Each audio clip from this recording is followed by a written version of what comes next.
evading her strikes. Queen scoffs at him and points out that demons and humans are meant to be enemies. With this, she continues attacking him without hesitation. Alex pleads with her to try to understand that he just wants to be with her. He suggests that they join hands instead of fighting each other. Queen clicks her tongue, still in disbelief that he refuses to fight her. She finds it impossible to join hands with him and looks at him as if he has gone insane. She loathes him more than anyone. Before, the demons always won the war. When he appeared, they suddenly lost their advantage. The humans began invading her lands and finally brought the battle to the capital itself. And all of this started because of the hero. He slaughtered many of her kin, and since she is the demon queen, who governs all of them, all she desires is to kill Alex and make him pay for what he did to her people. Because of this, she cannot accept his feelings at all. It is true that as the hero, he cut down many demons in the past. However, he cannot change the past. But from now on, he promises that he will never hurt another demon again. The queen's hand trembles as she wields her weapon. She screams at him, asking how she could possibly believe the absurdity of his words.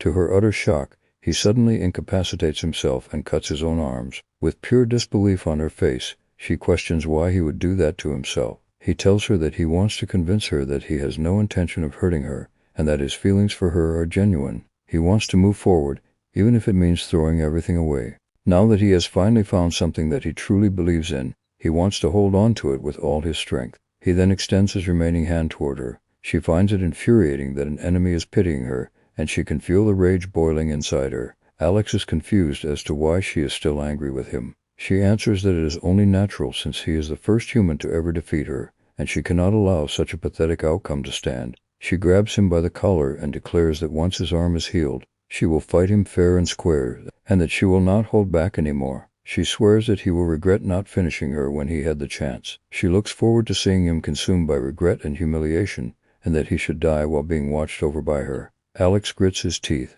declaring to himself that as long as they remain the hero and the demon queen, they cannot be together. He wonders if they could ever change their relationship. Refusing to accept such a fate, he resolves that they must fight fairly now, even though he still has fresh injuries. However, if he wins, she must help him find a way for humans and demons to coexist peacefully and be united. She agrees to the deal, stating that if he wins, he will have her very life. Alex says the same and promises to fight her with everything he has. As she helps him stand, Alex suddenly remembers what she said earlier about watching his final moments, and he cannot help but feel flustered since it sounds like something a married couple would say. Frustrated, she grabs his face and tells him that harboring feelings for her, while she is his archenemy, is completely insane. She then gathers energy in her palm.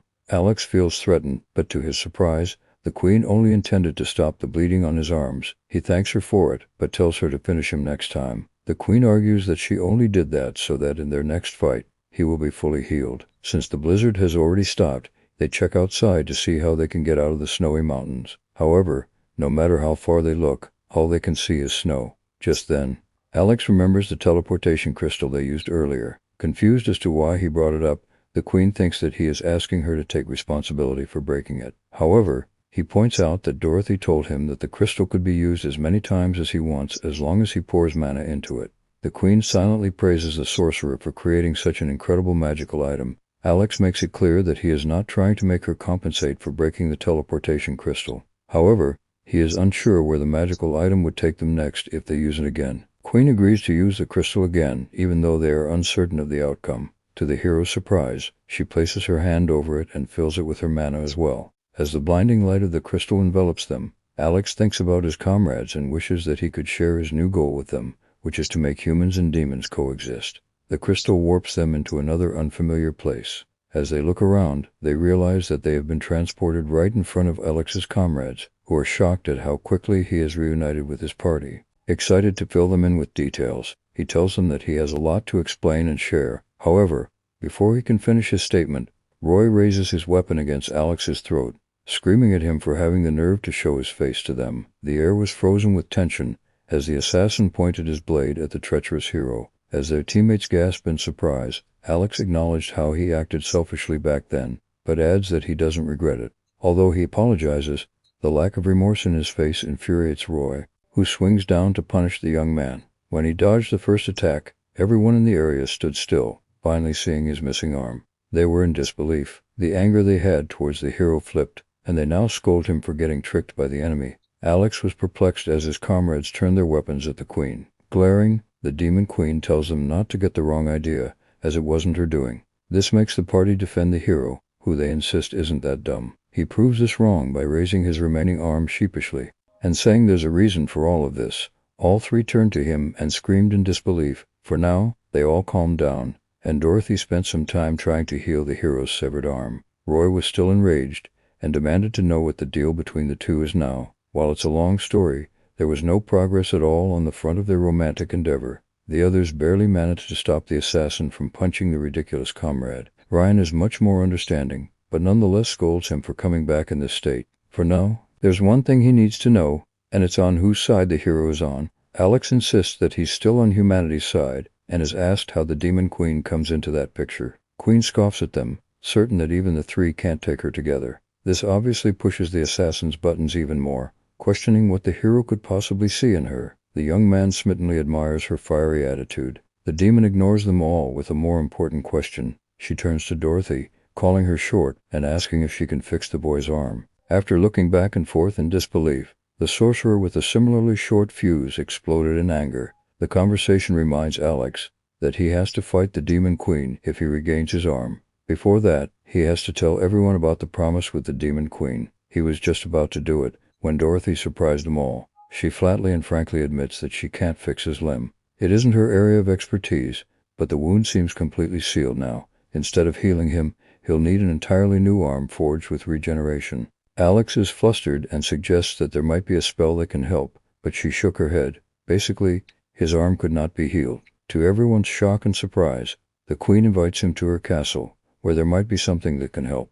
Roy finds the entire thing absolutely ridiculous, but the hero happily accepts the offer and asks the others to trust him just this once. Again, he nearly gets cut apart by his comrades' attack. They have no idea what happened to him, but trusting him again wasn't possible anymore. People have gone through hell and back, and the royal army was practically wiped out from the war. Still, he can't seem to grasp the situation he's in at all. Alex is sullen, especially as he remembers his interaction with the demon queen earlier. He's learned his lesson the hard way. No matter what happens, he's a hero who can't run away from his responsibilities. This is a hard and undeniable truth to his life, but it doesn't mean that he's going to return to the kingdom and fight to flay the demon queen like they used to. The two of them agreed to fight one last time, and let the victor decide on everything. As such, he believes that his mission is to create a world where humans and demons are equals. His comrades are left open-mouthed in shock and bewildered, but he still asks if they would all stand beside him and help his cause. While they were all silent, one other demon watched from far away, not expecting to meet his beloved queen there of all places. As the hero said something only he could, Queen questioned why he was speaking, as though he had already beaten her. The bond he felt was twisted but real, and for a moment, it felt like everything was soaring into place. However, the soaring feeling of his heart didn't last too long. He didn't realize how much hope that moment held. It all came crashing down as someone struck from above, diving and crashing into the ground they stood on. While the humans checked on each other among the dust, Alex worried about the queen, and was shocked to find her embraced in the arms of another demon. Clovis apologized for the rough entrance, and asked if his queen was hurt. Meanwhile, the hero watched in silence, observing the newcomer with wary eyes. Just then, Roy urgently took his blade out and identified him as the pursuer. He isn't some run-of-the-mill demon and is insanely strong, so they have to strike fast. The assassin was already moving in, but Alex wanted to wait and see how things play out first, especially with the demon queen right there. She faced her companion with curiosity and wondered what he was doing there. He was ordered to hunt down the remnants of the human army, and heard of her disappearance. While she insists that she had an unexpected incident, but was fighting all the same, Alex couldn't help but note their close relationship, which didn't seem professional at all. When the demon hugged his queen tight, saying he's glad that she's all okay, the hero barely stops himself from screaming in anger. He shook as he turned to the others, confirming that their actions were too familiar. They all groaned at the hero, whose emotions are all over the place, although Dorothy makes the effort to suggest that they may be siblings. Just then, Clovis apologized for getting carried away and hugging her, but she just sighs and says that this is always his excuse. Her uncaring attitude irks the young man even more. It was totally different from how she reacted during their encounters. Grinning his teeth hard, Alex, for the first time in his life, experienced a heavy and sinking feeling in his chest. As he couldn't care less, Clovis spread his wings, ready to leave. They can head back to the capital and return home. Hand in hand, After he deals with the critical zone, an enormous magic circle appeared above the human and hummed with power. The ground beneath them shook and cracked, seemingly pushed down with unimaginable force that was enough to make them freeze. To the demon's surprise, the demon queen ordered him to wait, saying he can't kill the hero who she has a personal vow with. Clovis is confused by what he hears, so she has that she swore by her name to fight the hero again. Alex's heart pounded, his cheeks turned red. No matter who she truly is, there's a bond between them that only he can feel. The demon's expression turns, and he calls her as headstrong as ever. In the end, the human is still an enemy, so her vow has no meaning. He turns to the hero and deems him unworthy of the queen. What's more, she must not act on personal feelings and consider the people she rules over. While she scowls at him, Alex gets on, indignant over his vow being insulted right in front of him. After all, the demon has no right to say such words to him. Clovis argues that he not only has the right, but also the duty to guide the queen. With this, the hero outright demands to know what his relationship to her is. While the gravity magic continued to bear down on them, the demon then apologized for rudely forgetting to introduce himself. Smiling at the humans, he reveals himself to be one of the generals of the demon queen's army. What's more, he's been designated as the queen's fiancé ever since they were children. This strikes Alex right in the chest, making him fall to the ground helplessly. The magic pushed him deeper and deeper, while he tried to come to terms with what he just heard. Still in shock over the revelation, Alex pushed against the gravity magic, questioning why the demon queen didn't tell him. He asks if it's true. That said, he neither asks nor is she obligated to explain things to him. Given her dismissive response, his worries about her feelings toward the general are confirmed. She tries to repeat that she doesn't owe him anything, but he interrupts, nearly begging for an answer at the top of his lungs. A moment of silence passes. Sighing at his persistence, she decides to humor him and admits the claim. Looking at his feet with sadness, Alex hears Clovis playfully tease his betrothed. It was impossible from the start, as the hero and the demon queen. Their relationship was never about romance in the first place. Even then, he wanted to get close to her just a little bit, so he desperately pushed forward. No matter what hardships awaited him, as long as he never gave up and kept moving, he believed that he could one day stand by her side as her beloved. Little did he know that the place beside her was already occupied by someone else. Emptiness filled the hero's shattered heart. What was he supposed to do now? Roy's voice broke through his daze, telling him to raise his guard. A barrage of huge stones were launched toward their party, nearly taking them all out while decimating the land they stood on. Amid the dust and rubble, Alex was the only one left standing. Seeing his comrades on the ground, fully taking the damage from the attack, he screamed in worry. They started to move and ground. Fortunately, they were all okay.